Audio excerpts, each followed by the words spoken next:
Hello all the viewers, welcome to my channel my authority. हम पढ़ रहे हैं एम लक्ष्मीकांत पब्लिक एडमिनिस्ट्रेशन की बुक। इस वीडियो के अंदर हम कंपैरेटिव पब्लिक एडमिनिस्ट्रेशन को डिटेल से पढ़ेंगे line by line without double reading, क्योंकि बुक सबके पास होती है, वो पढ़ सकते हैं। हम इसके मेन कॉन्सेप्ट को समझेंगे। ठीक है, स्टार्ट करते हैं। चलिए, सबसे पहले मीनिंग समझेंगे। Comparative public administration short form है इसका CPA। याद रखेंगे, बहुत इंपॉर्टेंट कॉन्सेप्ट है पब्लिक एडमिनिस्ट्रेशन में। तुलनात्मक लोक प्रशासन इसका नाम है। तो इसके मीनिंग की बात करें कि इसका मतलब क्या होता है, तो देखिए, कंपैरेटिव पब्लिक एडमिनिस्ट्रेशन ये एक ऐसा कंसेप्ट है जो वर्ल्ड वार के बाद पब्लिक एडमिनिस्ट्रेशन के फील्ड के अंदर आता है। बहुत ही एक मेजर डेवलपमेंट था, हम कह सकते हैं वर्ल्ड वार के बाद जो है एक मेजर डेवलपमेंट था। इसका मेन एम क्या होता है, लक्ष्य की बात अगर हम करें, इसका मेन एम, गोल, कुछ भी समझिए कि पब्लिक एडमिनिस्ट्रेशन को ना एक साइंटिफिक और थियोरेटिकल सब्जेक्ट बनाया जाए। ये इसका क्या था, मेन एम था। लिंडन कैडवेल, इनका नाम देखेंगे, लिंटन कैडवेल का ये जो कहना था कि इसका मेन ऑब्जेक्टिव ये था कि एक ऐसे नॉलेज सिस्टम का डेवलपमेंट हो जो ग्लोबली वैलिड हो, यानी कि पूरे ग्लोबल पे वो क्या हो, वैलिड हो। ऐसे एक सिस्टम का डेवलपमेंट होना जो ग्लोबली वैलिड हो, राइट। और जहां एडमिनिस्ट्रेटिव बिहेवियर को साइंटिफिक तरीके से समझा जा सके। देखिए, सिंपल वर्ड्स में अगर हम बोले ना, तो पब्लिक एडमिनिस्ट्रेशन के प्रिंसिपल्स को दुनिया के अलग अलग कंट्रीज में कंपेयर करके समझना, यही इसका मतलब है। कंपैरेटिव पब्लिक एडमिनिस्ट्रेशन का स्कोप क्या है? जब हम स्कोप की बात करते हैं तो स्कोप क्या होता है कंपैरेटिव पब्लिक एडमिनिस्ट्रेशन का? इस फील्ड के हम कह सकते हैं दो मेजर इंपॉर्टेंट स्कोप हैं, राइट। वो क्या क्या हैं? जो दो मेजर गोल्स हैं वो क्या क्या हैं? पहला तो है थ्योरी बिल्डिंग करना। पहला क्या है? Theory building. इसका मतलब होता है कि पब्लिक एडमिनिस्ट्रेशन के रूल्स और प्रिंसिपल्स सिर्फ प्रैक्टिस पे नहीं बल्कि स्ट्रॉन्ग थ्योरी पे बेस्ड हों।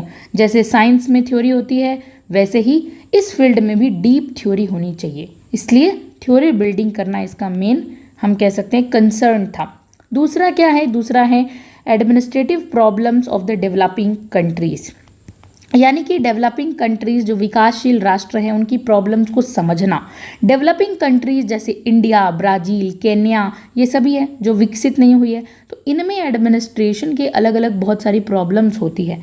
उनके कल्चरल, इकोनॉमिक और पॉलिटिकल सेटअप को समझना, बैठ के आर्थिक ढांचों को समझना, कल्चरल, सांस्कृतिक, राजनीतिक ढांचों को समझना और उस हिसाब से एडमिनिस्ट्रेटिव सिस्टम को क्या करना, डेवलप करना। ये इसका इंपॉर्टेंट लक्ष्य था।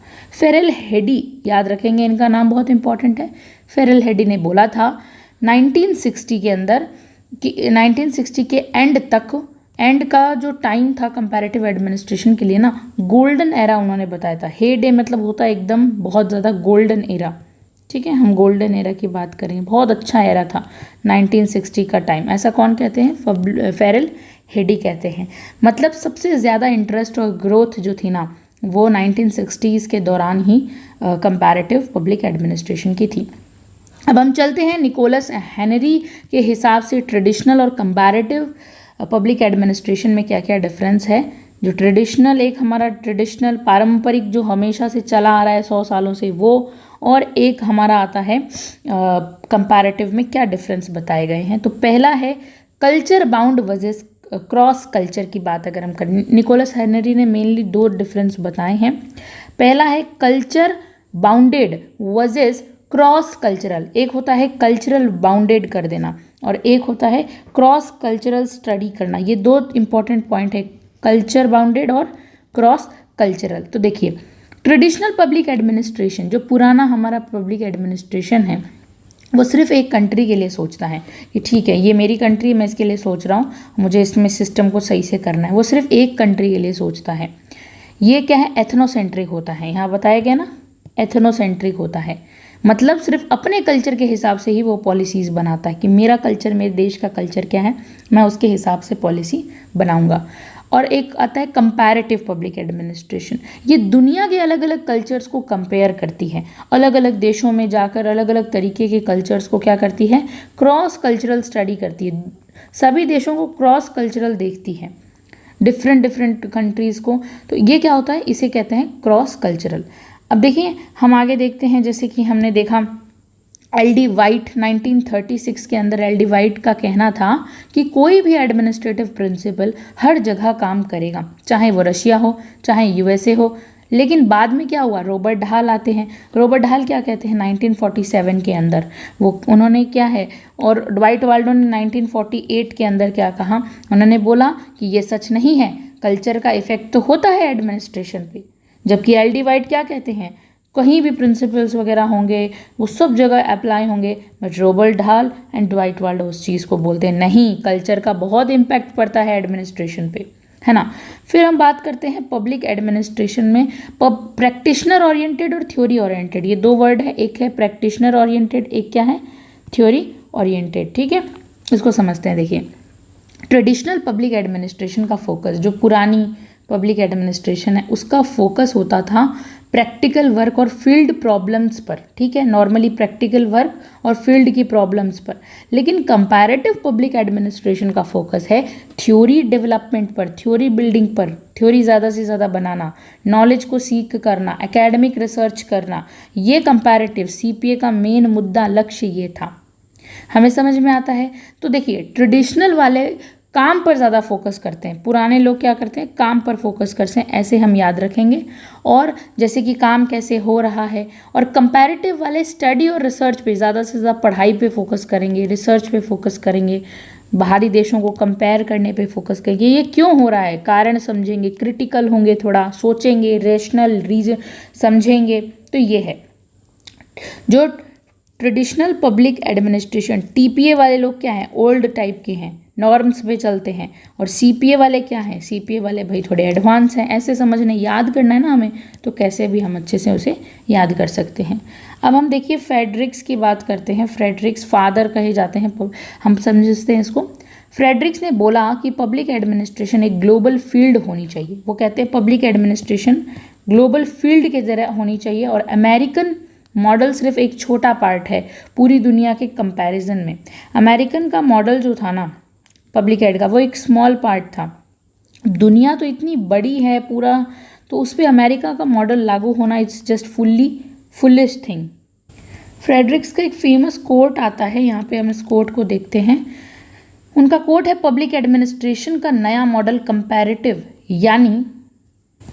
यानी कि हर कंट्री के स्कॉलर्स और प्रैक्टिशनर्स को आपस में बात करनी चाहिए और एक दूसरे से सीखना चाहिए, ये इसका मतलब है।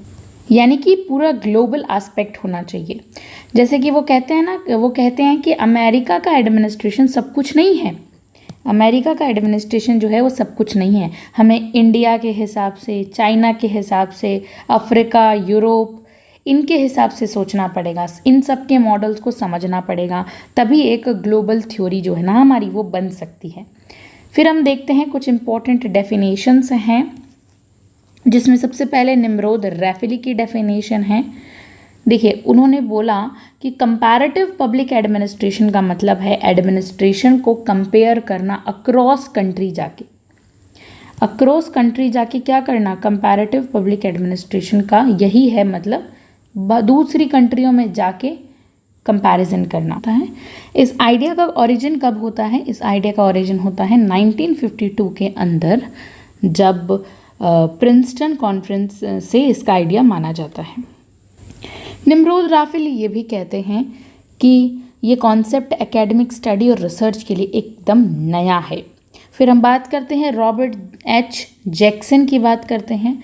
ये मानते हैं कंपैरेटिव पब्लिक एडमिनिस्ट्रेशन का मतलब है रिगरस, यानी गंभीर और साइंटिफिक। बहुत ज़्यादा कहते हैं ना एकदम रिगरस होना, गंभीर होना, सीरियस होना, उस तरीके से डिफरेंट कंट्रीज़ के एडमिनिस्ट्रेटिव स्ट्रक्चर्स और प्रोसीजर्स का कंपैरिजन करना।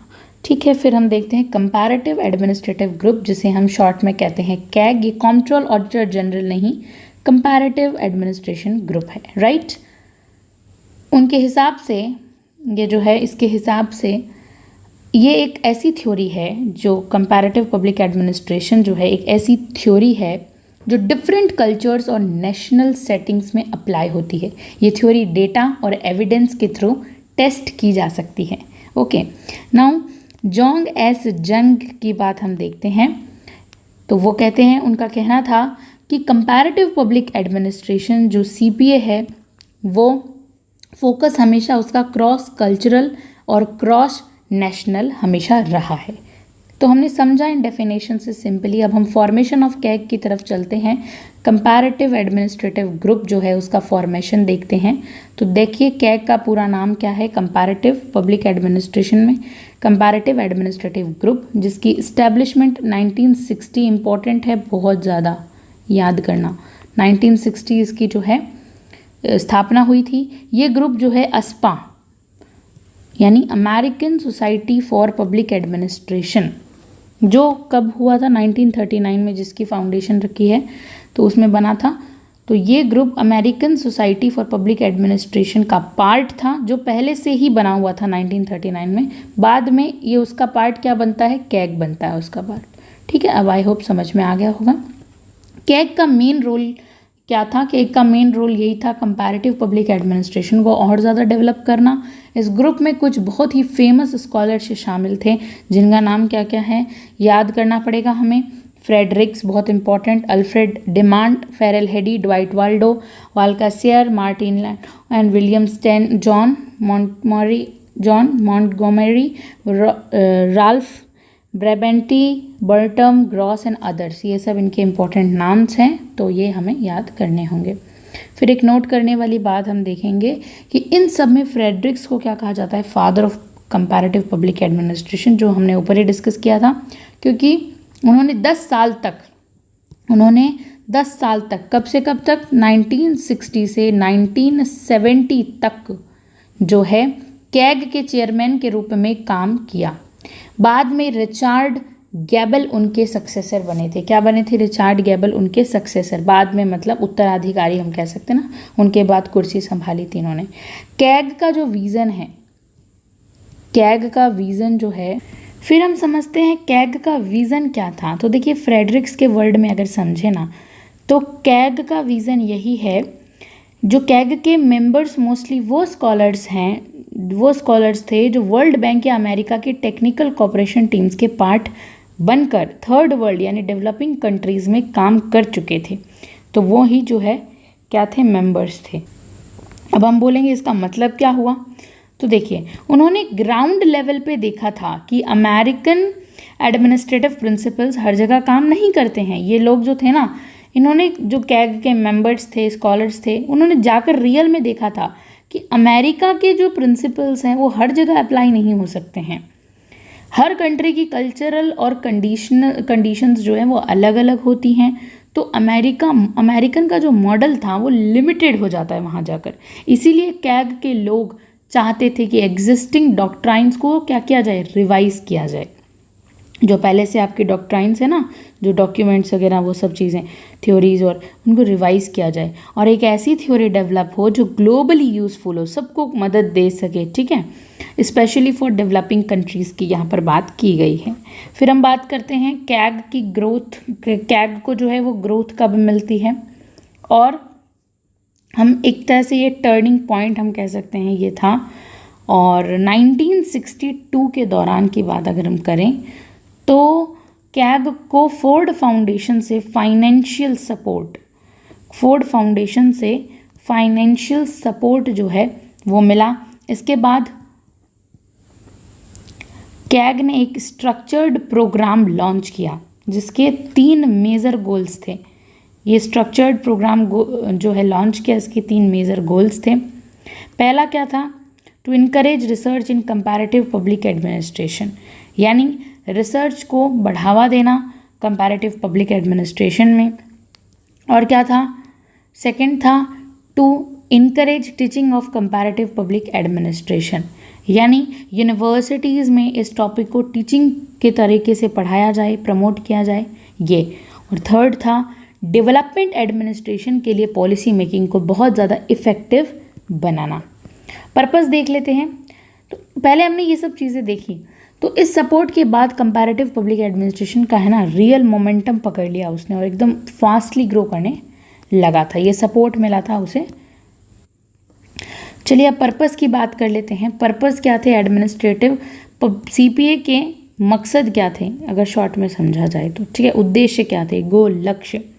देखिए फेरल हेडी के अकॉर्डिंग जो है ना 5 मोटिवेटिंग कंसर्न्स बताए गए हैं, 5 मोटिवेटिंग कंसर्न्स की बात की गई है, जिनमें फर्स्ट क्या है, सर्च फॉर थ्योरी, यानी एक ग्लोबल और साइंटिफिक थ्योरी को डेवलप करो जो सब कंट्रीज़ पर क्या हो सके, अप्लाई हो सके, सर्च फॉर थ्योरी की बात की गई है। सेकंड क्या है, urge for practical applications, real world problems को सॉल्व करने के लिए इस नॉलेज को यूज़ करो, सीपीए को यूज़ करो ताकि रियल में प्रॉब्लम्स का पता चल सके। थर्ड क्या है, the incidental contributions of the broader field of the comparative politics, यानी कंपैरेटिव पॉलिटिक्स का कॉन्ट्रीब्यूशन, कंपैरेटिव पॉलिटिक्स का ब्रॉड फील्ड भी इस अप्रोच में कंट्रीब्यूट करता है, ठीक है, ब्रॉड फील्ड में कंट्रीब्यूट करता है। फोर्थ में चलते हैं, एडमिनिस्ट्रेटिव लॉ का इंटरेस्ट, यानी जिन स्कॉलर्स का बैकग्राउंड एडमिनिस्ट्रेटिव लॉ में है, किस में है, एडमिनिस्ट्रेटिव लॉ में है, उनका भी इसमें डीप इंटरेस्ट होता है, डीप इंटरेस्ट होता है, ठीक है। उसके बाद हम देखते हैं ऑनगोइंग एडमिनिस्ट्रेटिव प्रॉब्लम्स का एनालिसिस देखना, रियल टाइम एडमिनिस्ट्रेटिव इशू को क्रॉस कंट्री कंपेयर करके समझना, सभी कंट्रीज़ को समझ के क्या प्रॉब्लम है उसको समझना। अब हम फ्रेडरिक्स के अकॉर्डिंग 4 मेजर पर्पस की बात कर लेते हैं। देखिए फ्रेडरिक्स के अकॉर्डिंग 4 पर्पस हैं। फर्स्ट में बात की गई है किसी सिस्टम या ग्रुप को, किसी सिस्टम या ग्रुप ऑफ सिस्टम्स के यूनिक फीचर्स को समझना। हम जैसे बात करें फ्रांस का सेंट्रलाइज सिस्टम वर्सेस इंडिया का क्या कैसा सिस्टम है, इंडिया के अंदर फेडरलिस्ट सिस्टम है, पावर्स हमारी डिस्ट्रीब्यूटेड है, फ्रांस में क्या है वो चीज़ें सेंट्रलाइज्ड है, तो उसको समझना। 2 तरीके की समझ रहे हैं ना हम, 2 तरीके की सिस्टम्स को। फिर आता है कल्चरल एंड नेशनल डिफरेंसेस की वजह से ब्यूरोक्रेटिक बिहेवियर कैसे बदलता है उसका एक्सप्लेनेशन। फिर हम देखते हैं कि क्या रीजंस हो जाते हैं किसी एडमिनिस्ट्रेटिव प्रैक्टिस के सक्सेस या फेलियर के पीछे, स्पेसिफिक हम देखेंगे कल्चरल सेटअप के अंदर, है ना। और फोर्थ में हम देखते हैं कि रिफॉर्म स्ट्रेटजीज को समझना हमारे लिए, जैसे ऐसा क्या किया जाए कि डेवलपिंग कंट्रीज़ में एडमिनिस्ट्रेशन और भी बेटर हो जाए, ऐसा क्या किया जाए। तो रॉबर्ट टी गोलम्स्की बताते हैं, उन्होंने कुछ पावरफुल पॉइंट्स दिए हैं, जैसे ऑर्गेनाइजेशन को उनकी कल्चर और पॉलिटिकल सेटिंग के कंटेक्स्ट में समझना ज़रूरी है, कैसा उनका कल्चर है, कैसी उनकी पॉलिटिकल सेटिंग्स है, उसमें समझना ज़रूरी है ऑर्गेनाइजेशन को। पब्लिक एडमिनिस्ट्रेशन जो है ना, पब्लिक एडमिनिस्ट्रेशन के एग्जिस्टिंग प्रिंसिपल्स वीक हैं बहुत ज़्यादा, जो अभी हैं उस टाइम, तो सब पे अप्लाई नहीं हो सकते हैं, तो उसको समझना ज़रूरी है। फिर अगर हम बात करें तो स्टडी और प्रैक्टिस ऑफ एडमिनिस्ट्रेशन में वैल्यूज़ का डीप इम्पैक्ट होता है, बहुत ज़्यादा डीप इम्पैक्ट देखने को मिलता है। और बात करें एक प्रॉपर डिसिप्लिन के लिए थियोरेटिकल यानी प्योर एंड प्रैक्टिकल यानी होता है अप्लाइड, ठीक है। थियोरेटिकल यानी प्योर और अप्लाइड मतलब प्रैक्टिकल, दोनों अप्रोच चाहिए होती है एक प्रॉपर डिसिप्लिन को समझने के लिए, राइट। फिर हम कॉज और सोर्सेज देखते हैं। कंपैरेटिव पब्लिक एडमिनिस्ट्रेशन का डेवलपमेंट रैंडम नहीं था, कई फैक्टर्स ने मिलकर इस फील्ड को बहुत ज़्यादा ग्रो किया, ये ऐसे ही रैंडमली नहीं हुआ है, बहुत सारे फील्ड्स मिलकर इसको ग्रो करते हैं, राइट। तो देखते हैं, सबसे पहला है कि कंपैरेटिव पब्लिक एडमिनिस्ट्रेशन में, कंपैरेटिव पॉलिटिक्स में हम कह सकते हैं रिविजनिस्ट मूवमेंट, यानी ट्रेडिशनल पॉलिटिकल एनालिसिस से डिससेटिस्फैक्शन थी, इसीलिए नए तरीके चाहिए थे। पुराने तरीकों से क्या था, बहुत ही ज़्यादा डिससेटिस्फैक्शन था ऐसे पारंपरिक तरीकों से, तो इसके लिए रिवीजन की ज़रूरत थी, नए तरीके चाहिए थे इसके अंदर। ट्रेडिशनल पब्लिक एडमिनिस्ट्रेशन से डिससेटिस्फैक्शन हमने देखा बहुत ज़्यादा, वो सिर्फ एक कल्चर या कंट्री पे बेस्ड होती थी पुरानी वाली, और ये नई वाली तो ग्लोबली रिलेवेंट है, पर वो ग्लोबली रिलेवेंट नहीं थी, तो ये एक कारण था। ये सोर्सेज और कॉजेज हैं। इंटेलेक्चुअल कैटलिस्ट अगर हम देखें तो इंटेलेक्चुअल कैटलिस्ट यानी कि यूनिवर्सल थ्योरी डेवलप करने का बहुत ज़्यादा नीड आ गई थी उस समय, कि एक ऐसी थ्योरी डेवलप हो जो यूनिवर्स में पूरी अप्लाइड हो। वर्ल्ड वॉर सेकेंड के बाद अमेरिकन स्कॉलर्स का डेवलपिंग कंट्रीज़ के एडमिनिस्ट्रेटिव सिस्टम से एक्सपोजर, उन्होंने देखा कि हर जगह सेम रूल्स काम नहीं करते हैं। क्या नहीं करते हैं? सेम रूल काम नहीं करते हैं, ऐसा उन्हें पता चला बाद में। और हम देखें नए नए इंडिपेंडेंट थर्ड वर्ल्ड कंट्रीज़ जैसे इंडिया, घाना एक्सेट्रा वगैरह, जिन्होंने रैपिड डेवलपमेंट की कोशिश की और नई एडमिनिस्ट्रेटिव एक्सपेरिमेंट्स किए थे। वो चाहते थे कि हमारे यहाँ भी जो है ना जल्दी से जल्दी डेवलपमेंट हो जाए। देन हम देखते हैं पॉलिसी ओरिएंट कैटलिस्ट को, यानी कि इफ़ेक्टिव पॉलिसी मेकिंग और इम्प्लीमेंटेशन के लिए प्रैक्टिकल नॉलेज की ज़रूरत थी। अगर आपको बहुत अच्छी पॉलिसी इम्प्लीमेंट करनी है तो प्रैक्टिकल नॉलेज की ज़रूरत। फिर हम देखें 7th नंबर में बोल रहा है कि साइंटिफिक और टेक्नोलॉजिकल डेवलपमेंट, ये बहुत हो रहा था, तो जो एडमिनिस्ट्रेशन के स्ट्रक्चर और वर्किंग को इन्फ्लुएंस करने लगा था उस समय। Then American foreign aid programs, जब यूएस ने पॉलिटिकल और इकोनॉमिक मदद दी थी, एड दी थी डेवलपिंग कंट्रीज़ को, जो विकासशील राष्ट्र हैं उनको, तब कंपैरेटिव सिस्टम को समझना हाँ ज़रूरी हो गया था कि कैसी नीड चाहिए कैसी कंट्रीज़ को, तो इसके लिए कंपैरेटिव स्टडी को समझना ज़रूरी था। फिर बिहेवियरल अप्रोच का राइज होता है, एक तरह से जागृतिकरण हम कह सकते हैं। ये क्लासिकल अप्रोच के अगेंस्ट था, बिहेवियर में मानव के स्वभाव के बारे में अध्ययन किया जाना, ओके, बहुत ही ज़्यादा साइंटिफिक होना। तो ये क्लासिकल अप्रोच का ऑब्वियसली बहुत ज़्यादा अगेंस्ट ही रहेगा, जिसमें सिर्फ क्लासिकल में क्या था, सिर्फ स्ट्रक्चर और स्ट्रक्चर पे फोकस किया जाता था, बिहेवियर को वहाँ पर वैल्यू नहीं थी। तो ये कुछ रीजंस हमने देखे, कॉजेज हमने देखे। अब हम ट्रेंड्स देखते हैं कि कंपैरेटिव पब्लिक एडमिनिस्ट्रेशन में 3 इंपॉर्टेंट मेजर हम देख सकते हैं। 3 ट्रेंड्स की बात अगर हम करें, FW रिग्स करते हैं, तो रिग्स ने बताया कि कंपैरेटिव पब्लिक एडमिनिस्ट्रेशन में 3 मेजर शिफ्ट्स या ट्रेंड्स आए। सबसे पहला था नॉर्मेटिव, जिसे हम क्या बोलेंगे, नॉर्मेटिव से एम्पेरिकल शिफ्ट होना, नॉर्म से एम्पेरिकल की ओर शिफ्ट होना, ऐसे शिफ्ट की तरफ जाना। नॉर्मेटिव स्टडी का मतलब होता है क्या होना चाहिए, व्हाट ऑथ टू बी। किससे डील करता है normative study? It's deal with what ought to be, क्या होना चाहिए। ये बहुत ज़्यादा आइडियलिज्म पर बेस्ड होती है। और एम्पिरिकल स्टडी का मतलब है जो एक्चुअली में हो रहा है, मतलब अभी जो प्रेजेंट में घट रहा है, जो हो रहा है, जो उसका ऑब्जर्वेशन, फैक्ट्स और डेटा के साथ एनालिसिस करना, ये होता है एम्पिरिकल स्टडी। ये एक शिफ्ट देखने को मिली। फिर रिक्स ने बताया कि कंपैरेटिव पब्लिक एडमिनिस्ट्रेशन ना अब फैक्ट्स और डेटा बेस्ड बन गया है। अब जो CPA है वो कैसा बन गया है, कंपैरेटिव हो गया है, बहुत ज़्यादा डेटा पर आधारित हो गया है, राइट, ऐसा रिक्स ने बताया। फिर हम एक शिफ्ट देखते हैं आइडियोग्राफिक टू नॉमोथेटिक। याद रखने की बात है, पहला क्या है, N जो है शिफ्ट होकर कैसा हुआ, normative to empirical, N to E, याद रखना है, N to E। Then second क्या है, idiographic to nomothetic, idiographic to नॉमोथेटिक।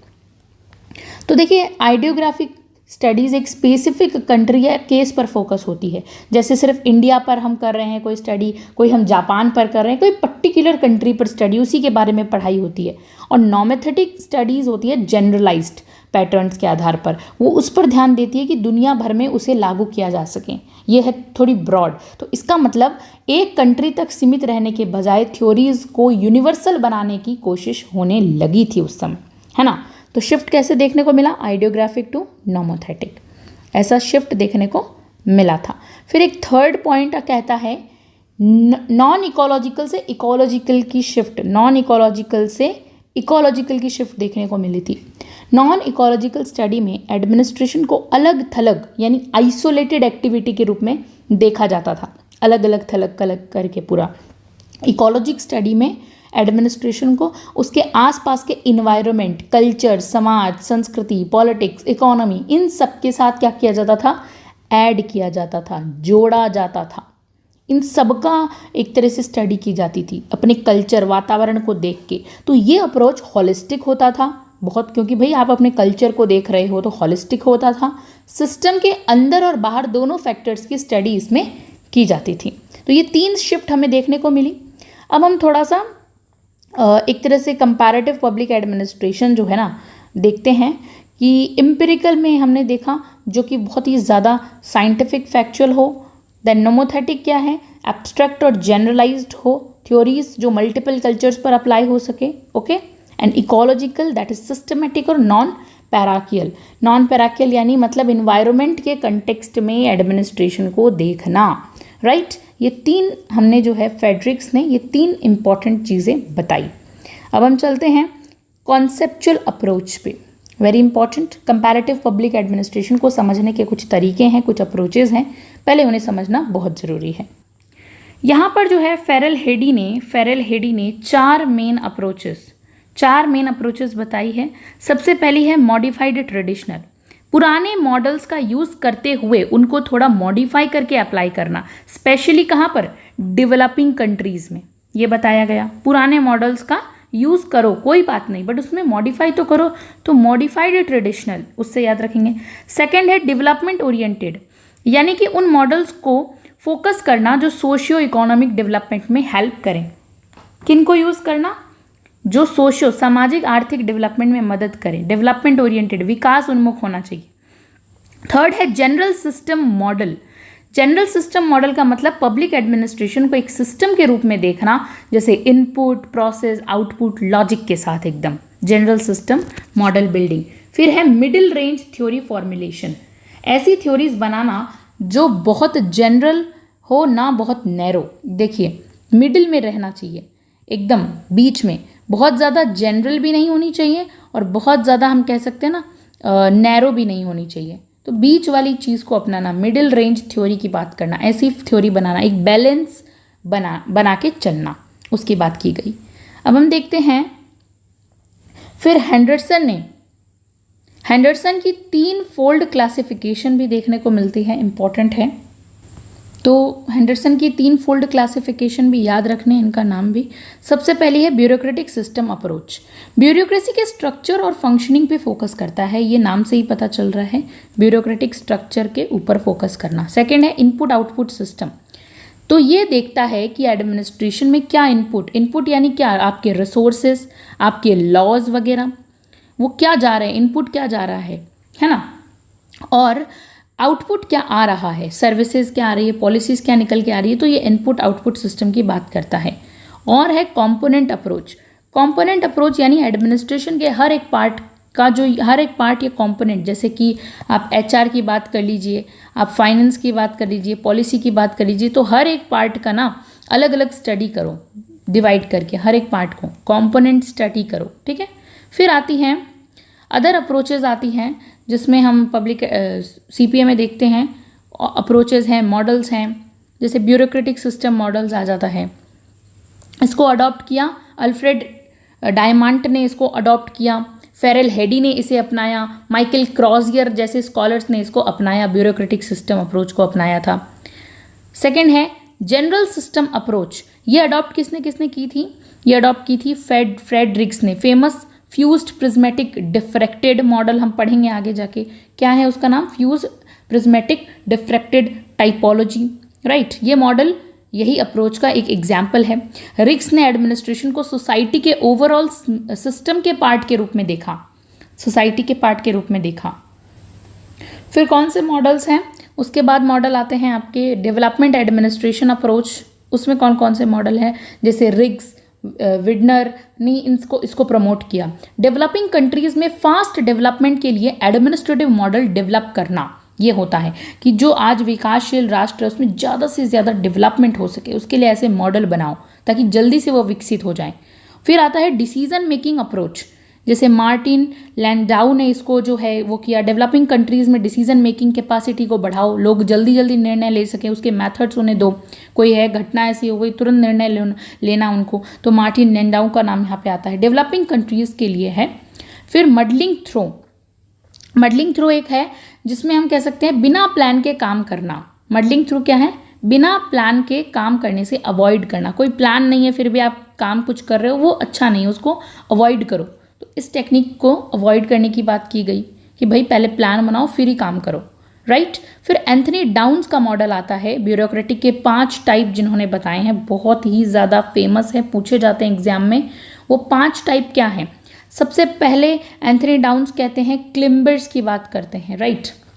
5 categories हैं ब्यूरोक्रेटिक, नेमली क्लिम्बर्स का मतलब क्या होता है, सिर्फ प्रमोशन चाहते हैं ये लोग जो है ना, सिर्फ प्रमोशन चाहते हैं, आगे बढ़ना चाहते हैं। कंजर्वर्स कंजर्वर्स वो होते हैं जो चेंज से बचना चाहते हैं, वो चेंज नहीं चाहते हैं।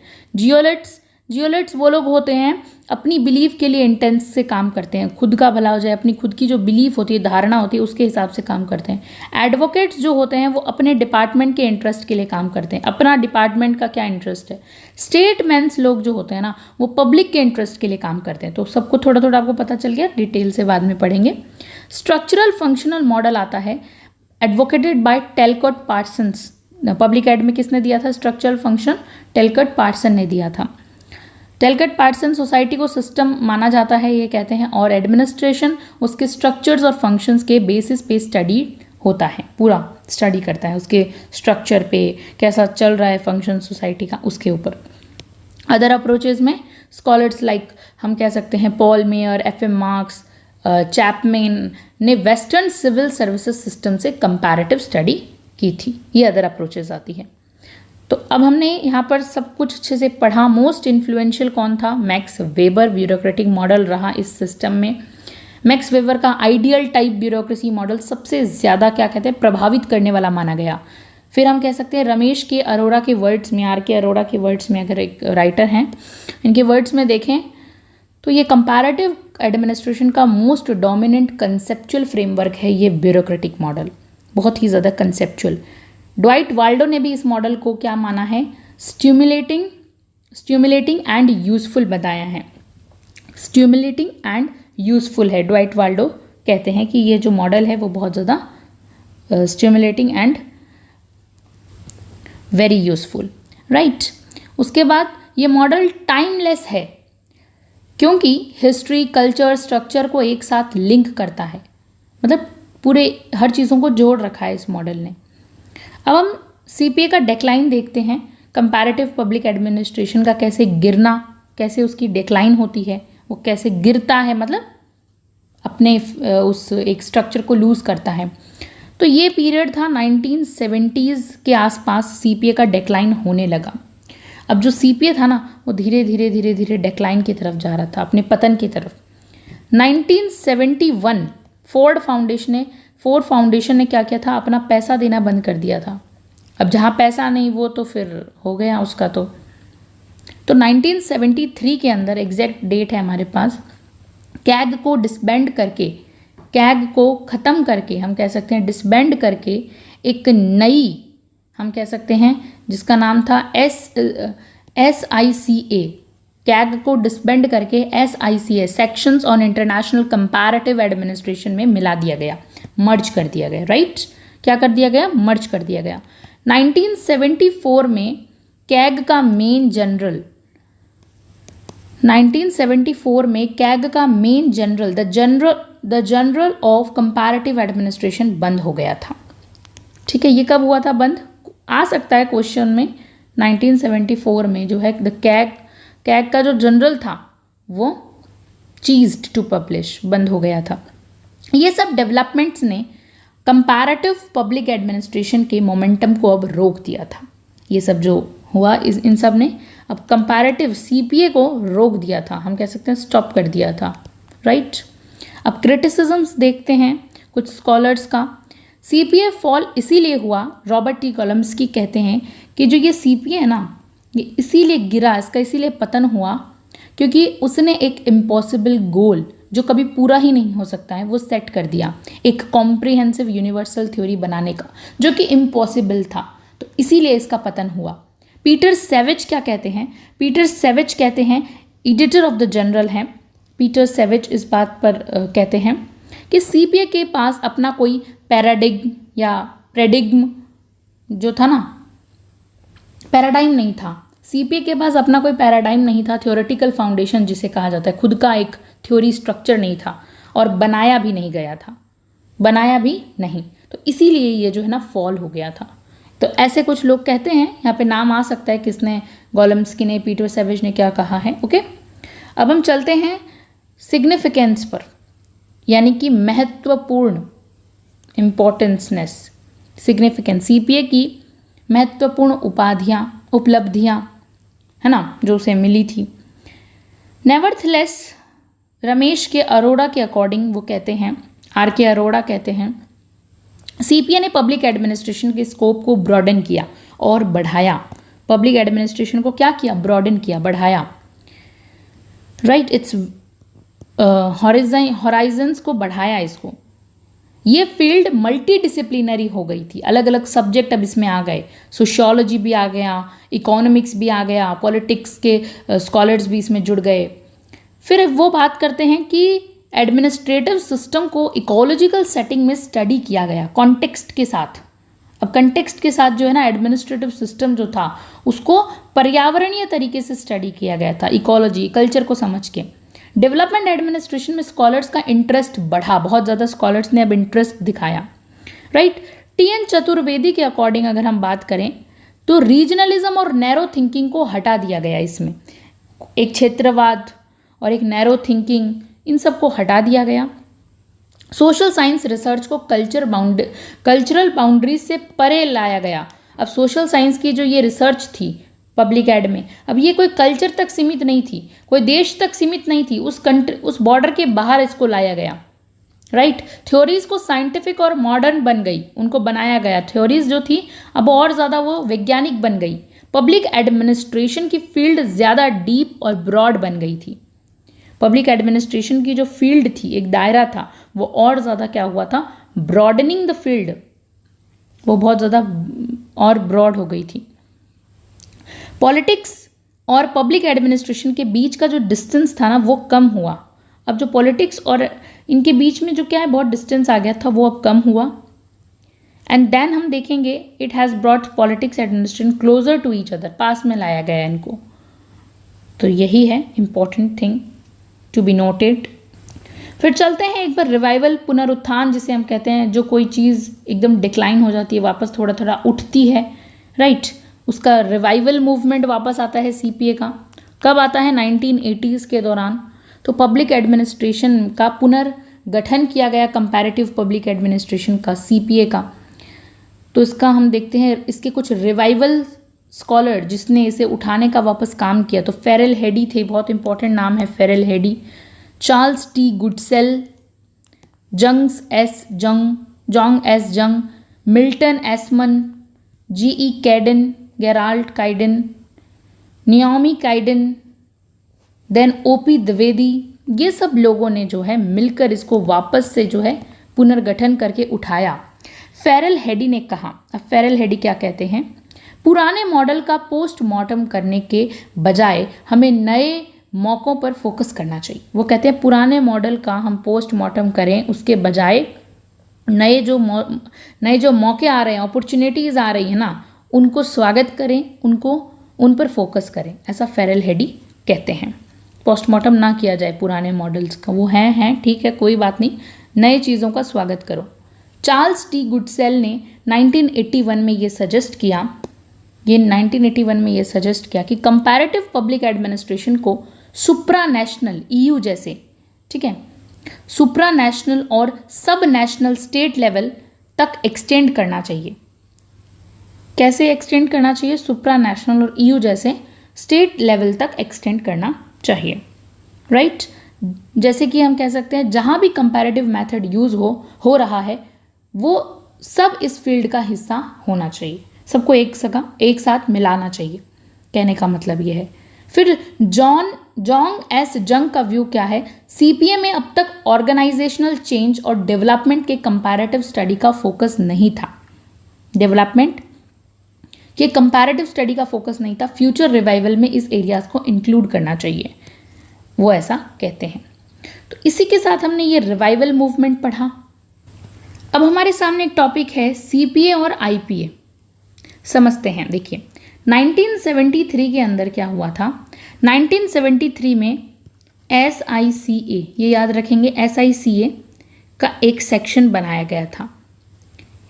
हमने ऊपर पढ़ा सीपीए को वो करके SICA का नाम का कोई सेक्शन बनाया गया था, जो American society for public administration का पार्ट था, वो अस्पा का ही पार्ट था, ठीक है। इसका काम था कंपैरेटिव पब्लिक एडमिनिस्ट्रेशन CPA और इंटरनेशनल पब्लिक एडमिनिस्ट्रेशन IPA, इनको अच्छे से स्टडी और प्रैक्टिस प्रमोट करना, इनको अच्छे से स्टडी करना फिर प्रैक्टिस में प्रमोट करना, ये किसका काम था? ये काम था SICA का, जो अस्पा का ही पार्ट था। तो देखिए डिफरेंस अगर हम बात करें तो पहली बात तो समझ लेते हैं, यहाँ दो नाम दिए हुए हैं डिफरेंस, CPA का और IPA का। तो CPA डिफरेंट कंट्रीज़ में पब्लिक एडमिनिस्ट्रेशन के पैटर्न को स्टडी करता है, जैसे कि कोई इंडिया में कुछ हो रहा है, इंडिया और जापान के एडमिनिस्ट्रेटिव सिस्टम का कंपैरिजन करना कि जापान में ऐसा है, इंडिया में ऐसा है, स्टडी करो इनके बीच। IPA क्या करता है? IPA ये करता है इंटरनेशनल ऑर्गेनाइजेशन जैसे UN, WHO, IMF, international monetary fund, ये सब बड़ी बड़ी इंटरनेशनल अंतर्राष्ट्रीय संगठन है ना, इनकी एडमिनिस्ट्रेटिव फंक्शनिंग का स्टडी करना, इनमें कैसे प्रशासन काम कर रहा है बड़ी बड़ी संस्थाओं में। जैसे यूनाइटेड नेशन में डिसीजन मेकिंग कैसे हो रही है, ये कौन देखेगा? CPA नहीं देखेगा, ये IPA देखेगा, क्योंकि इसका काम है इंटरनेशनल संगठनों की स्टडी करना। वहाँ प्रशासनिक गतिविधियाँ, UN है, इतना बड़ा है UN, यूनाइटेड नेशन, उसमें लोग कैसे निर्णय ले रहे हैं वो देखना। अब प्रॉब्लम्स की अगर बात करें कि प्रॉब्लम्स क्या थी, तो दोनों फील्ड जो CPA है और जो IPA है, राइट, अपने लिए एक प्रॉपर एनालिसिस फ्रेमवर्क बनाने में क्या है, फेल हो गए थे। एक बढ़िया कोई फ्रेमवर्क ये दोनों ही नहीं बना पाए थे खुद के लिए, तो ये फेल हो गए। मतलब इनके पास एक स्ट्रॉन्ग यूनिवर्सल मॉडल था ही नहीं जो पूरी यूनिवर्स पर अप्लाई हो सके। ऐसा कोई मॉडल होता है ना जो सब उससे माने, तो ऐसा इन दोनों के पास ही है ना, ऐसा कोई मॉडल नहीं था जो हर जगह अप्लाई हो सके, ऐसा कोई मॉडल नहीं था। अब फेरेल हेडी का सजेशन देखते हैं। फेरेल हेडी क्या सजेस्ट करते हैं? फेरेल हेडी ने कहा कि CPA और IPA को कंबाइन कर देना चाहिए, क्योंकि रीज़न बताया उन्होंने, इन दोनों को मिला दो, कारण बताए उन्होंने कुछ, क्योंकि दोनों एक ही कंट्री के सिस्टम पे फोकस नहीं करते हैं। दोनों क्या है, सिर्फ एक कंट्री के सिस्टम पर तो फोकस कर नहीं रहे, अलग अलग ही कर रहे हैं। दोनों के काफ़ी जो सारे फीचर्स हैं वो सिमिलर भी हैं। अब भाई दोनों ही तो इंटरनेशनली स्टडी कर रहे हैं, दो देशों की बात कर लो चाहें, तो इन दोनों को मिला देने की बात कही इन्होंने, फेरेल हेडी ने। क्वेश्चन आ सकता है CPA और IPA को मर्ज करने की बात किसने कही थी? याद रखेंगे फेरेल हेडी ने कही थी। क्वेश्चन कुछ भी पूछ सकता है NTA आपसे। तो इनकी सिमिलैरिटी के कारण दोनों को मर्ज करने की बात की। अब फ्यूचर प्लान क्या बनाया गया? आगे आने वाले फ्यूचर के प्लान्स ये थे कि दोनों ग्रुप्स एक दूसरे के काम को क्लोजली समझे, अच्छे से, धीरे धीरे दोनों एक तरह से क्या हो, मेल हो जाए, एकदम मिल जाए, ठीक है, मिल जाए। और इस प्रोसेस में ये जो हमने ऊपर पढ़ा था ना SICA, इस प्रोसेस में SICA को कैटलिस्ट यानी तेज़ी से मिलाने वाला एजेंट की तरह काम करना चाहिए कि SIC जो है क्या करे, इन दोनों को बहुत ही तेज़ी से इनका मेल करवा दे, आपस में मिलवा दे इनको, इसको ये काम करना चाहिए। SICA का एक बड़ा ऑब्जेक्टिव होना चाहिए कि दोनों सब फील्ड्स एक साथ हो जाएं, कहने का मतलब है, ठीक है। अब हम बात करते हैं CPA का फ्यूचर क्या था। CPA का फ्यूचर क्या है? तो देखिए फेरेल हेडी ने कहा, हम फ्यूचर प्रोस्पेक्ट्स की बात करें तो फेरेल हेडी कहते हैं कंपैरेटिव अप्रोच फ्यूचर में ज़्यादा इंपॉर्टेंट हो जाएगी। उन्होंने ये बात कही कि ये जो कंपैरेटिव का तरीका है ना, ये फ्यूचर में आने वाले टाइम में बहुत इंपॉर्टेंट होने वाला है। ये जनरल पब्लिक एडमिनिस्ट्रेशन को और ज़्यादा रिच बनाएगी, क्योंकि हम अपने कंट्री के सिस्टम को तभी अच्छे से समझ पाएंगे जब हम दूसरों को, दूसरे और कंट्रीज़ के कंटेक्स्ट में रख कर उस चीज़ को देखें, और भी चीज़ें हम इंक्लूड कर पाएँ। जब हम दूसरों को देखेंगे तो ही तो हम देखेंगे हाँ उसमें ये अच्छा है तो हम इसको अपनाते हैं, इसमें ये वाला मॉडल ख़राब है तो हमें नहीं करना चाहिए। तो उस हिसाब से ज़रूरी है कंपैरेटिव स्टडी। आज के ग्लोबलाइजेशन के टाइम में ना कंट्रीज़ के बीच इंटरेक्शन काफ़ी ज़्यादा हो गया है। आप देख लीजिए सोशल मीडिया से आप एक कंट्री बैठ के दूसरे कंट्री से कनेक्ट कर पाएंगे, तो ये इंटरेक्शन हो गया। इसीलिए CPA में नए फोकस एरियाज़ बनाए गए। बनाए क्या गए? बन गए, अपने आप ही बन गए थे। सबसे पहले हम बात करें ह्यूमन राइट इन्फोर्समेंट की बात, यानी अब HR का जो हम कह सकते हैं ना ह्यूमन राइट्स, उसको और ज़्यादा प्रोटेक्शन मिले। पब्लिक सेक्टर एंटरप्राइजेस का डिसइन्वेस्टमेंट होना, पब्लिक सेक्टर एंटरप्राइजेस का डिसइन्वेस्टमेंट, ब्यूरोक्रेसीज़ का इंटरनेशनल लेवल पे एक दूसरे से डिपेंडेंसी बढ़ती जाना, एक दूसरे पे निर्भर हो गए। सिटीज़न चार्टर को स्टडी करना, पब्लिक का रोल रिफॉर्म्स जो होता है उसको सपोर्ट या अपोज करने में। अब पब्लिक ज़्यादा से ज़्यादा पार्टिसिपेट करती है, अपना रोल निभाती है। कोई चीज़ है अगर वो उनके फेवर में तो उसे सपोर्ट करेगी, नहीं तो वो उसके अगेंस्ट जाएगी, अपोज करेगी। डीब्यूरोक्रेटाइजेशन, कम पेपर वर्क और फॉर्मेलिटीज़ पर काम करना, नौकरशाही को कम करने की बात right. Role of private sector बढ़ रहा था, एनजीओज और वॉलेंट्री ऑर्गेनाइजेशंस का रोल बढ़ा, role of self help groups जगह एंड कम्युनिटी बेस्ड ऑर्गेनाइजेशन का जो है डेवलपमेंट होता है। तो ये एक हम कह सकते हैं एग्जाम्पल है। जैसे कोई मान लीजिए कोई एग्जाम्पल में एनजीओ की बात कर रहे हैं अफ्रीका में, अफ्रीका में कोई एनजीओ एक हेल्थ केयर अवेयरनेस कैंपेन चलाता है और इंडिया का एक एनजीओ उस मॉडल को अपना लेता है, तो ये क्या है, ये सीपीए का पार्ट बन गया है ना। सीपीए में हमने एक चीज़ को दूसरी कंट्री में जो अच्छा हो रहा था हमने अपना लिया, तो ये सीपीए का पार्ट बन गया। अब हम देखते हैं कंपैरेटिव मॉडल्स, रिग्स के कंपैरेटिव मॉडल्स इंपॉर्टेंट है बहुत। स्टडी स्टार्ट कर देते हैं रिग्स कि कंपैरेटिव पब्लिक एडमिनिस्ट्रेशन में सबसे मॉडल बिल्ड जो कहते हैं ना, मॉडल का बिल्डर माने जाते हैं रिग्स। क्या माने जाते हैं, मॉडल बिल्डर। फेरल हेडी कहते हैं कि रिग्स की book administration in developing countries, जो रिग्स की बुक है administration in developing countries, the theory of prismatic society 1964, ये जो बुक है ना, इस फील्ड में अब तक का रिमार्केबल काम है, एक बहुत इंपॉर्टेंट वर्क, ऐसा फेरल हेडी कहते हैं। रिमार्केबल काम, गिने जाने वाला काम। रिग्स के एनालिटिकल टूल्स हैं। रिग्स ने अपनी थ्योरीज समझने के लिए 3 टूल्स दिए हैं। कौन कौन से टूल्स दिए हैं, 3 टूल्स दिए हैं। पहला है इकोलॉजिकल अप्रोच। इकोलॉजिकल पर्सपेक्टिव की बात करें तो इकोलॉजिकल अप्रोच ये देखता है कि एडमिनिस्ट्रेटिव सिस्टम अपने इन्वायरमेंट, अपने वातावरण जैसे पॉलिटिकल, सामाजिक, राजनीतिक, सोशल, कल्चरल, इन सब के साथ कैसे इंटरैक्ट करता है। ओके, ये मॉडल देखता है इकोलॉजिकल, वातावरण वाला मॉडल यही देखता है, आसपास का वातावरण। एडमिनिस्ट्रेटिव सिस्टम को सोसाइटी का एक सब सिस्टम माना जाता है कि ये जो एडमिनिस्ट्रेटिव सिस्टम है ये सोसाइटी का क्या है, सब सिस्टम है, इसका एक पार्ट है जो बाकी सिस्टम से इन्फ्लुएंस होता रहता है, बाकी सिस्टम इसको इन्फ्लुएंस करते रहते हैं और ये उनको भी इन्फ्लुएंस करता है, एडमिनिस्ट्रेटिव सिस्टम भी इन्फ्लुएंस करता है। देखिए, अगर एक कंट्री में, एग्जाम्पल से समझते हैं कि अगर एक कंट्री में कल्चरल वैल्यू है रिस्पेक्ट फॉर एल्डर्स, अगर एक कंट्री में ये है कि हमें रिस्पेक्ट करनी चाहिए बड़ों की और बहुत ज़्यादा क्या है, स्ट्रॉन्ग है ये वाला पर्सपेक्टिव, बहुत मजबूत है, तो वहाँ की जो ब्यूरोक्रेसी है, ब्यूरोक्रेसी के जो सीनियर ऑफिसर का डिसीजन कभी भी चैलेंज, मतलब कम होता है चैलेंज। सीनियर्स ने कह दिया तो बस वहाँ के लोग उनकी बात मानेंगे क्योंकि ये वहाँ की कल्चर है, तो ये इन्फ्लुएंस हुआ। ये अप्रोच सबसे पहले जीएम गॉस, ये जो अप्रोच है सबसे पहले जीएम गॉस ने 1947 में, 1947 में, और रॉबर्ट ढैल ने 1947 में, रॉस्को मार्टिन ने 1952 के अंदर जो है दी थी। यहाँ पे लिखा हुआ है जीएम गॉस ने, रॉबर्ट ढैल ने और मार्टिन, रॉस्को मार्टिन ने दी थी। एफडब्ल्यू रिग्स ने 1961 में ये अप्रोच दी थी और डेवलप की। रिग्स की बुक है द इकोलॉजी, इनकी बुक का नाम है रिग्स की book the ecology of public administration, 1961 है इस बुक का टाइटल और ईयर। इस टॉपिक की डिटेल स्टडी करता है, अबाउट इकोलॉजी की डिटेल स्टडी करता है। फिर सेकंड अप्रोच हम कह सकते हैं है structural functional approach, right. Dwight Waldo ने 1955 में ये सजेस्ट किया, ड्वाइट वाल्डो ने 1955 में ये सजेस्ट किया था कि पब्लिक एडमिनिस्ट्रेशन में ये अप्रोच यूज़ हो सकती है, स्ट्रक्चरल फंक्शनल वाली।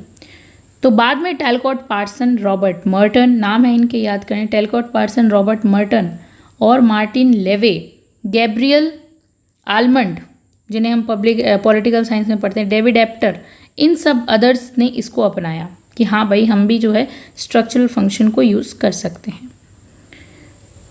आइडिया देखिए ये है कि सोसाइटी में, हर सोसाइटी में कुछ स्ट्रक्चर्स होते हैं। क्या होते हैं? कुछ स्ट्रक्चर्स होते हैं, ढांचे होते हैं जो स्पेसिफिक टास्क परफॉर्म करते हैं। ये स्ट्रक्चर अलग काम करेगा, ये स्ट्रक्चर अलग और ये स्ट्रक्चर अलग। तो रिग्स कहते हैं कि हर सोसाइटी में क्या है, 5 बेसिक फंक्शन परफॉर्म होते हैं। वो 5 बेसिक परफॉर्म क्या क्या हैं? हर सोसाइटी में होते हैं वो 5 बेसिक, जिसे हम फंक्शन कहते हैं, ऐसा रिग्स मानते हैं। वो फंक्शंस हैं political function, economic function, social function, symbolic function और कम्युनिकेशनल फंक्शन। ये 5 फंक्शन रिक्स बताते हैं कि ये हर सोसाइटी में जो है ना परफॉर्म होते हैं। और एडमिनिस्ट्रेटिव सिस्टम में भी ये फंक्शंस, जो फंक्शनल नीड है वो अप्लाई होती है। ये फंक्शंस की नीड क्या है, अप्लाई होती है।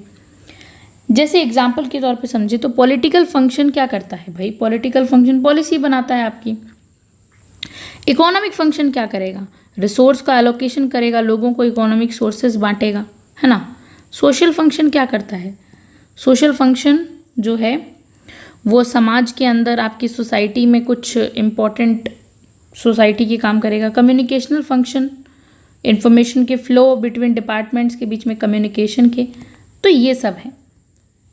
बाद में वो एक मेन आइडिया देते हैं आइडियल मॉडल का, एक इम्पॉर्टेंट है ये मॉडल बिल्डिंग उन्होंने की। आइडियल मॉडल क्या होता है समझते हैं। तो देखिए, स्ट्रक्चरल फंक्शन अप्रोच के बेस पे रिग्स ने 2 मॉडल्स बनाए हैं। रिग्स ने कितने मॉडल बनाए हैं, स्ट्रक्चर फंक्शन के बेस पर, इसको बेस मानकर, स्ट्रक्चरल फंक्शन अप्रोच को बेस मानकर इम्पोर्टेंट 2 आइडिया दिए हैं। रिग्स ने 2 आइडियल मॉडल्स दिए हैं। अग्रेरिया इंडस्ट्रिया मॉडल है पहला, तो क्या है अग्रेरिया इंडस्ट्रिया मॉडल, और दूसरा है फ्यूज्ड प्रिज्मेटिक मॉडल। तो यही आइडियल मॉडल में आते हैं, बहुत इंपॉर्टेंट है। अग्रेरिया इंडस्ट्रिया मॉडल जो है वो सोसाइटी के इंडस्ट्रियल सोसाइटी की तरफ ट्रांजिशन समझाने के लिए है। एग्रीकल्चर सोसाइटी से, कोई ऐसी सोसाइटी जो बहुत एग्रीकल्चर पर डिपेंडेंट थी, वो बाद में जाके कैसे ट्रांसफ़र होके इंडस्ट्रियल बन जाती है, औद्योगिक बन जाती है, उसके शिफ्ट को दर्शाता है, बताता है। ये अग्रेरिया इंडस्ट्रिया को बताता है।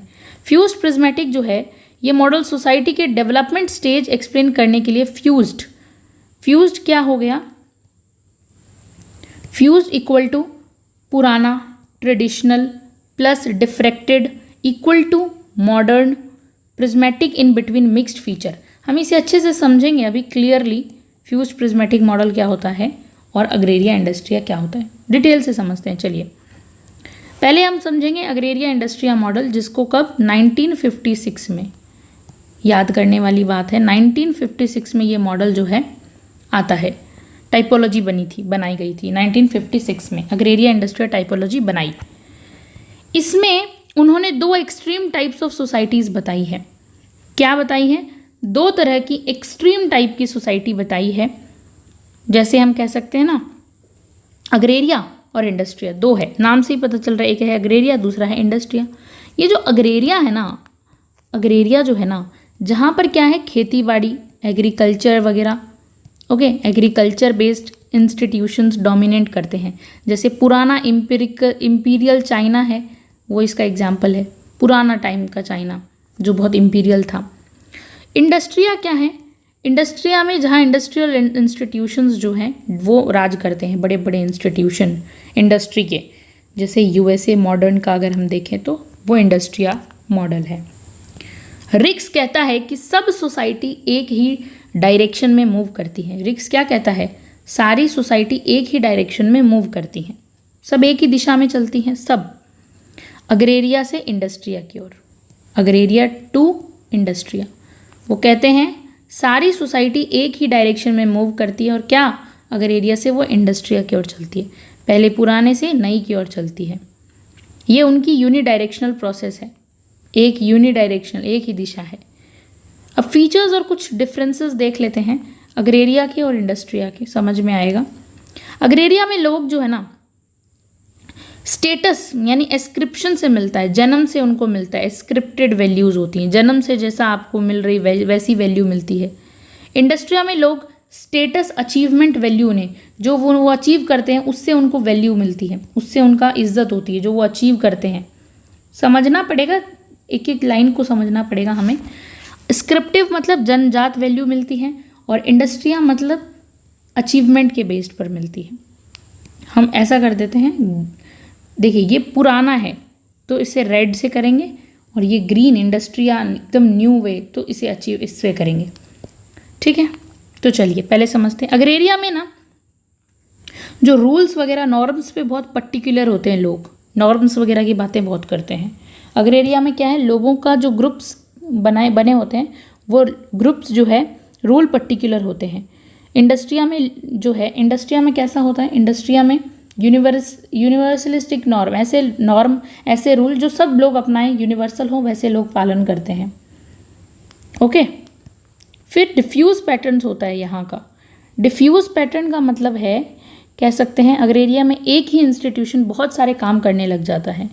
एक ही इंस्टीट्यूशन ये भी करेगा, वो भी करेगा, ये भी काम करेगा, बहुत सारे काम करेगा। और इंडस्ट्रिया में स्पेसिफिक पैटर्न्स अलग अलग काम करते हैं, अलग अलग काम हैं, स्पेशलाइज्ड स्ट्रक्चर होता है वहाँ पे। फिर बात करें अग्रेरिया की, तो यहाँ लोग अपने गांव एरिया में ही रहते हैं। बेसिकली वो अपने जो प्लेस होती है उनकी लोकल वहीं रहते हैं। मूवमेंट कम होता है और इंडस्ट्रिया के अंदर बहुत ज़्यादा जो है ना मूवमेंट करते रहते हैं, इधर से उधर जाते रहते हैं। जो अग्रेरिया है ये यहाँ पर ऑक्यूपेशन अग्रेरिया में सिंपल और स्टेबल होता है। ऑक्यूपेशन बहुत सिंपल सा, छोटा सा, स्टेबल सा होता है। लेकिन वही इंडस्ट्रिया में बड़ा कॉम्प्लेक्स सिस्टम है, बड़ा जटिल प्रोसेस होता है। वेल डेवलप्ड ऑक्यूपेशनल सिस्टम होता है, खतरनाक उलझा हुआ, सब चीज़ मिक्स वाला। फिर हम बात करें अग्रेरिया की, तो डिफरेंशियल स्ट्रैटिफिकेशन सिस्टम है, यानी कि स्ट्रैटिफिकेशन एरिया में होती है, रिस्पेक्ट बेस्ड ऑन बर्थ मिलती है। इंडस्ट्रिया में ना क्या होता है, इग्लिटरेनियन होता है सिस्टम, इक्वल सोसाइटी को इम्पोर्टेंस दिया जाता है। फिर जो इंडस्ट्रिया है उसका एक और फीचर यहाँ पे बताया गया है कि prevalence of associations which are functionally specific not ascriptive. जनजात कुछ नहीं मिलता है, जो अचीव करेगा और जो स्पेसिफिक होगा उसको वैल्यू मिलेगी। तो ये हमने डिफरेंस देखा छोटा सा अग्रेरिया और इंडस्ट्रिया के बीच। आई होप समझ में आया होगा आपको।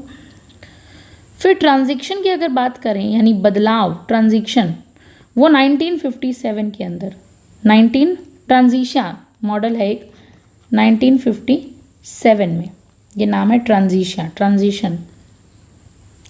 अगला साल हम जिसे कहते हैं 1956 के बाद का अगला साल जो है 1957 में रिग्स ने एक बीच का स्टेज सजेस्ट किया।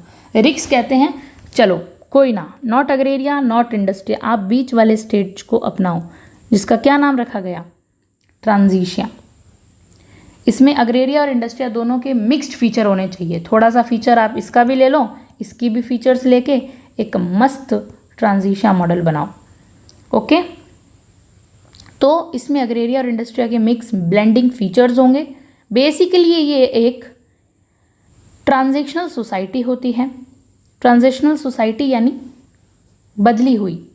तो इसका क्रिटिसिज्म अब देखते हैं, थोड़ा सा क्रिटिसिज्म भी हमें देखना पड़ेगा, राइट, आलोचनाएं। तो ट्रांजिशनल सोसाइटीज़ का स्टडी इस मॉडल में वीक था। ट्रांजिशिया का डेवलपमेंट भी बहुत ही शैलो था, मतलब हम कह सकते हैं शैलो सा था इसका जो स्टडी था। मिक्स्ड टाइप सोसाइटीज़ का एनालिसिस प्रॉपर्ली नहीं होता था। अब क्या है, जब दोनों चीज़ें मिल गई, बहुत एकदम वो हम कहते हैं ना झोल मोल हो गया सब काम, वो हो गया यहाँ पे, शैलो टाइप का हो गया, धुंधला सा, मिक्स टाइप हो गया ना, इसीलिए प्रॉपर्ली अब उसका वो स्ट्रक्चर एनालिसिस नहीं हो पा रहा था। क्योंकि मॉडर्न इंडस्ट्रियल सोसाइटीज़ में भी अग्रेरियन फीचर्स मिलते हैं।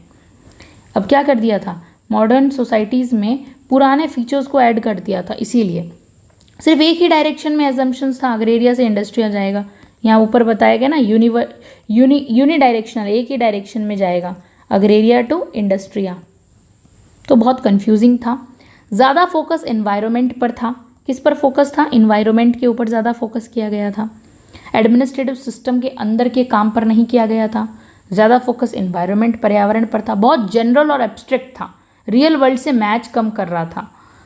ठीक है, तो बहुत जनरल और क्या था, एब्स्ट्रैक्ट था, रियल वर्ल्ड से मैच ही नहीं कर रहा था, राइट, बहुत ही ज़्यादा जनरल था। तो रिग्स, रिजल्ट आता है कि रिग्स ने इसको क्या है छोड़ के एक बार बेटर मॉडल बनाया।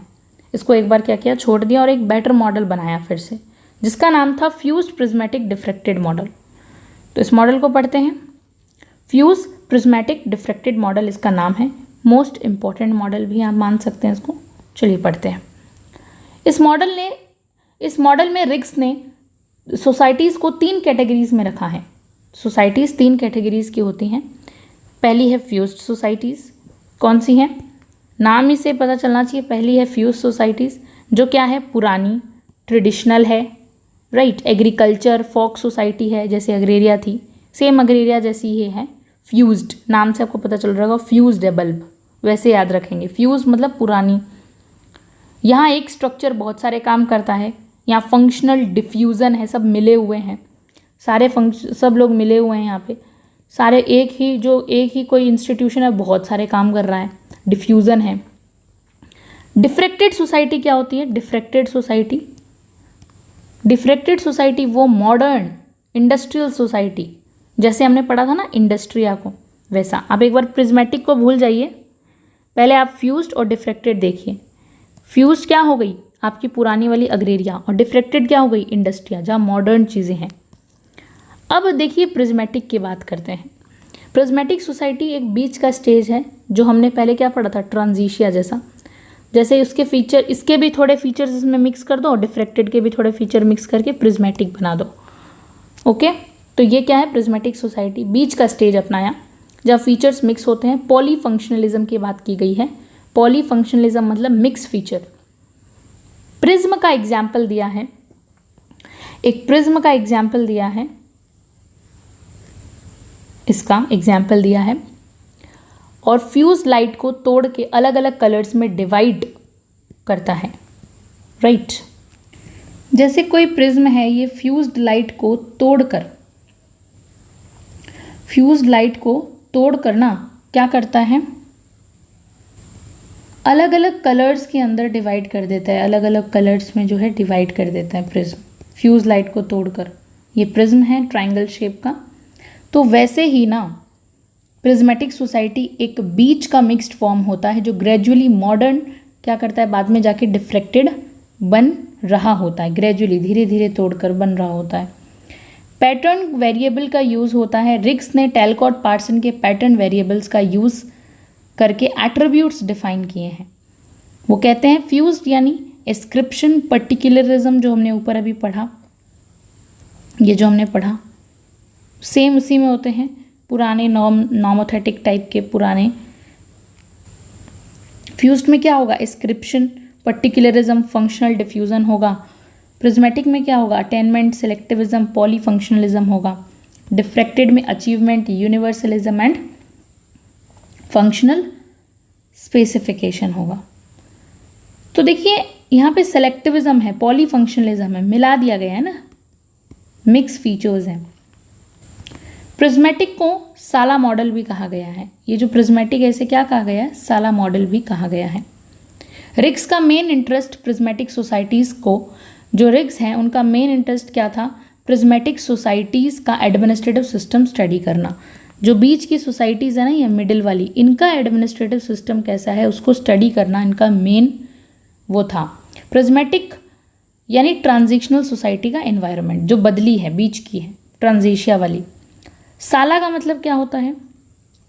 साला का मतलब उस सोसाइटी का एडमिनिस्ट्रेटिव सब सिस्टम। साला मतलब उस सोसाइटी का, प्रिज्मेटिक का साला मतलब सब सिस्टम, सब एडमिनिस्ट्रेटिव सिस्टम होता है।